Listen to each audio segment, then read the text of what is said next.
So hi hello, কি অবস্থা সবার? Coming my another video. প্রথমেই বলে দিই যে আমার চ্যানেলটাকে অবশ্যই সাবস্ক্রাইব করে পাশে থেকো, আর কমেন্টে একটা লাভ ইমোজি দিয়ে দিও যাতে আমি তোমাদের চ্যানেলে গিয়ে তোমাদের চ্যানেলটাকে সাবস্ক্রাইব করতে পারি। তো চলো, নেক্সট চলে এলাম মেকআপ ভিডিওতে। তো এটা ছিল আমার রিয়েল ক্লায়েন্ট, আর দুজনে মিলে ডিসকাশন করি, যেহেতু আমার লোকেশনটাও কাছে ছিল স্টুডিও থেকে।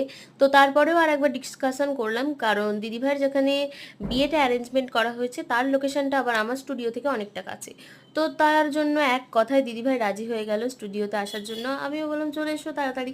আর এরকম আমার সুন্দর কথা শোনা ব্রাইডটাকে আমি কীরকম সাজাই তো দেখা যাক। তো বাধ্য ব্রাইড তো ঠিক আছে, আর উপরন্ত দিদিভাই কোনো রিকোয়ারমেন্টই ছিল না যে আমাকে এমন সাজিয়ে দে তেমন সাজিয়ে দে, কিচ্ছু বলেনি।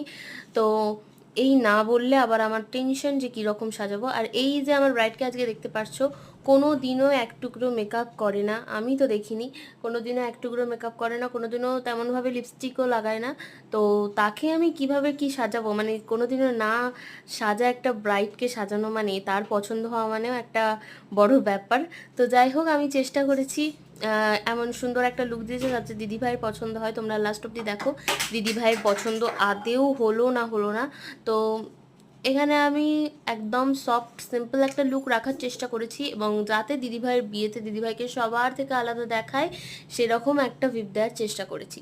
তো চলো চলো, এখানে আমি আমার কন্ট্রোল টন্ট্রোল সব করে নেওয়ার পর এখানে আই লুকে চলে এসেছি। আই লুকটাও একটু কাট ক্রিজ করেছি, দেখো তোমরা দেখলেই বুঝতে পারবে। আর দিদির বিয়েটা ছিল কুশন্ডিকা বিয়ে, মানে বিয়ে করতে করতে দিদি ভাইয়ের বেজে গেছিলো 3:30। আর কুশন্ডিকা বিয়ে মানে তোমরা জানো অনেক ধরনের হোমযজ্ঞ হয়, কিন্তু হোম যজ্ঞ যাই হয়ে যাক না কেন আমার মেকআপ কিন্তু 1 ইঞ্চিও সরেনি, মানে মেকআপটা একই রকমভাবে স্টে করেছে। মানে আর সেদিন গরমও ছিল, গরম তো এখন পড়েইছে তোমরা জানোই। আর গরমের মধ্যে হোমযজ্ঞের মধ্যেও কিন্তু মেকআপটা আমার গলেনি, একদমই স্টে করেছে। দিদিভাই আমাকে সিঁদুর দানের পরেও ছবিটা পাঠিয়েছিল এবং সকালেও খুব সুন্দর রিভিউ দিয়েছিল। তো তোমরা কারা কারা এভাবে সাজতে চাইছো অবশ্যই অবশ্যই কমেন্টে জানাও এবং যোগাযোগ করো আমার সাথে।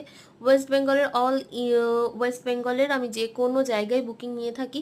তো তোমরাও যদি এরকম সুন্দরভাবে সেজে উঠতে চাও, তোমাদের স্পেশাল ডেটে একদমই রিজনেবল প্রাইসে আমি সাজিয়ে থাকি। তো তাড়াতাড়ি যোগাযোগ করো। অ্যান্ড দেন খুব তাড়াতাড়ি দেখো তোমরা দিদিভাইয়ের ফুল লুকটা আসতে চলেছে, এবং দেখো দিদিভাইয়ের মুখের হাসিটা তোমরা শুধু দেখো। তো এই তো দিদিভাইয়ের ফুল লুক। আর এখানে রিভিউটা আমি অ্যাড করেছিলাম, বাট শোনা যাচ্ছে না কেন আমি জানি না। তো দিদিভাই বলছিল এখানে যে খুব ভালো লেগেছে, আমিই বলে দিলাম। তো তোমরা মুখটা দেখলেই বুঝতে পারবে, হাসিটা দেখলেই বুঝতে পারবে। তো আজকে এই পর্যন্তই, tata piece, subscribe my channel.